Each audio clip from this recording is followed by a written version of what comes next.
Chapter 1.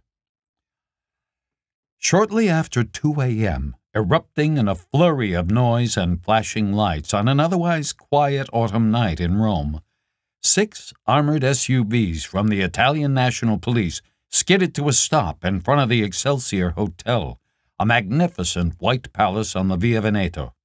The hotel glimmered in the September moonlight and the soft glow of the streetlights. The majestic old hotel hardly looked like a target, but a target it was this early morning. From the lead SUV, an austere, lantern-jawed plainclothes commander named Benito Cabrini, a captain in an elite unit of the Carabinieri, bolted onto the sidewalk, his feet hitting the ground even before his vehicle had come to a complete stop. Cabrini quickly wrapped a bulletproof vest around his midsection, jammed a riot helmet on his head, visor up, and drew a 9mm Beretta automatic from under his suit jacket. He turned and gave sharp hand signals to the 24 men leaping out of the vehicles behind him, sprinkling his paramilitary command style with his own creative profanities. The hotel's concierge staff, in gold-braided uniforms and dark suits, fell away quickly. They recognized one of Italy's crack anti-terror teams. Cabrini barked into a mobile phone and shouted urgent orders at 4 teams of men, all brandishing either automatic weapons or battering rams. They fell into their assigned positions. "Andiamo!" Cabrini yelled, motioning the men under his command to move into the hotel. They made their way through a gaggle of leggy English models and their escorts, who nursed champagne directly from the bottles. They gave way quickly from the entrance area. An American couple, he in a suit and tie, she in a green silk dress, recoiled sharply as the police brigade surged toward the hotel's grand entrance. A group of German lawyers and American film producers disbanded quickly and moved down the sidewalk. 20 heavily armored squad members poured out of a second armada of cars. Behind them, local police set a perimeter on the Via Veneto, complete with red and blue flashing lights and aggressively brandished weapons. On all sides of the hotel, exits were secured by paramilitary cops in riot gear. Tourists and frisky late-night revelers froze in their tracks, at gunpoint if necessary, keeping their hands visible, of course. 2 months of intelligence gathering, by satellite, internet, and old-fashioned shoe leather, and another 3 weeks of observation had led to this night. Lights flashed, walkie-talkies crackled. A squad of 10 armed men in black protective gear rushed through the front entrance, securing that passageway and pushing late-arriving guests out of the way.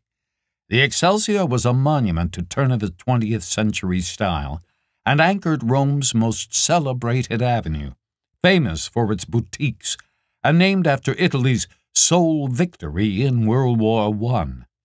Long a magnet for wealthy tourists, statesmen, retired generals, artists, and actors, the Excelsior was as distinctive as the Colosseum and the Pantheon down the slope of the Via Veneto. But tonight, to Captain Cabrini, it was just another big building that needed some doors bashed in. Cabrini led a dozen of his men past the plush sofas and small statues to the main elevator. The other 2 elevators had been secured on the ground floor, and a detachment of local police were already positioned in the 3 staircases, a grand one and 2 emergency ones in the back. The elevator, as plush, gilded, and comfortable as the lobby, rose to the 6th floor, where Captain Cabrini led his men into the hallway. Local police had taken up positions on the floor.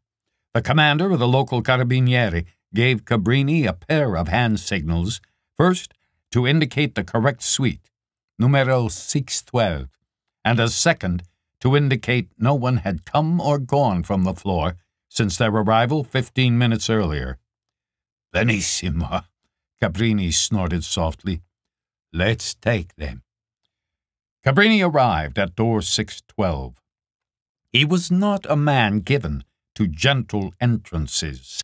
Nor, when so much diligent effort had gone into locating these suspects, was he given to giving his prey any warning.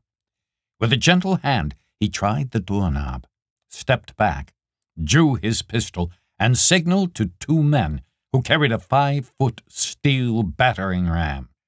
Cabrini gave another sharp nod. "Go!" The two men smashed their ram into the door. The first hit set off a loud crack that could be heard for several floors in all directions. It lifted the door from its frame, but it stayed connected to its lock. The second ram thrust followed in less than 3 seconds and was harder than the first, smashing the door loose and sending it flying into the dark living area of the suite. Darkness quickly turned to brightness. Cabrini, weapon in hand, was the first in the room. He turned the lights on. A luxury suite with deep carpets, a splendid sofa, a wall television, several sitting areas, and an antique oak writing desk. There was no movement. To the side was a double doorway leading to the bedroom. Cabrini didn't have to tell his men. Two with Uzis rushed through the doors into the bedroom, weapons aloft, where they found 2 beds turned down for the evening, complete with complimentary chocolates, a rose, and a breakfast menu. The closet doors were open. Bathrooms, window ledges under the beds. They patted down the walls for hidden exits or places of concealment. They found no one, nothing. For 2 full minutes, no one spoke.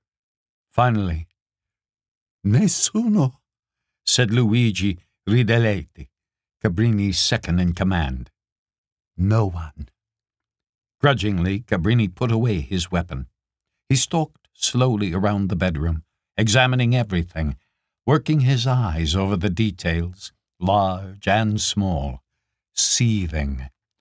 No clothes in the drawers, no toiletries in the bathroom, no papers sitting around. A few dresser drawers were ajar, and some hangers were on the floor of the closet. "Our friends left early," Cabrini finally said. "Quickly and efficiently," he added. "But early, nonetheless."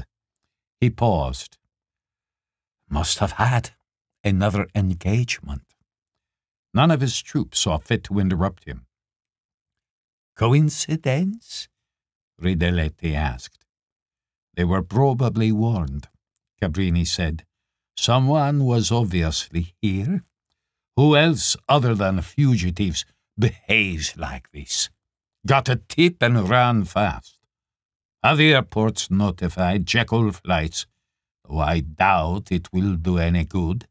Rideletti reached for his cell phone and followed the command. Cabrini sauntered back to the living room. He eyed the surroundings.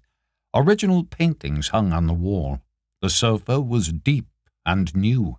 The windows were open slightly and looked over the Via Veneto, the sleeping city, and 7 hills of Rome. Then, turning, the captain spotted something, one small thing that was out of place. Something silver and cylindrical lay on the writing table. He walked over, bent down, and examined it without touching it. A silver fountain pen, engraved with a name. He recognized the logo of Tiffany and Company. He eyed it with sharp suspicion. He had seen little objects like this, rigged to trigger explosives so powerful that they could bring down buildings. But he was also an impetuous man, as well as one who understood his suspects. They wouldn't bomb him, the couple who had been in this fine suite. They had nothing against him. His job was to apprehend them. Theirs was to evade him. Nothing personal.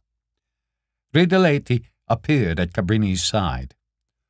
"Should we call the bomb squad?" Rideletti asked. "I don't think so," Cabrini said. "Stay where you are." Cabrini reached into his pocket for a pair of latex gloves. He pulled them on and picked up the pen. He read the name engraved on it and raised an eyebrow. "Nice instrument," he said. He flipped off the cap. As it clicked, he turned to his associate. "Boom," he said in a low whisper. Ridoleti flinched. Cabrini snorted a low laugh. He wrapped the pen in a handkerchief and dropped it in his pocket. "Va bene. They're gone. They beat us," he said. "Should we ask about the cost of the door?" Ridoleti asked. "Dust for fingerprints, do the photographs, and then we go," Cabrini said. "The door fell off its hinges by itself. Italy's broke. We have nothing to do with the door." "Yes, sir," said Ridoleti. "All this for nothing," Cabrini said, with an inventive burst of obscenities. "Let's wrap up and go home.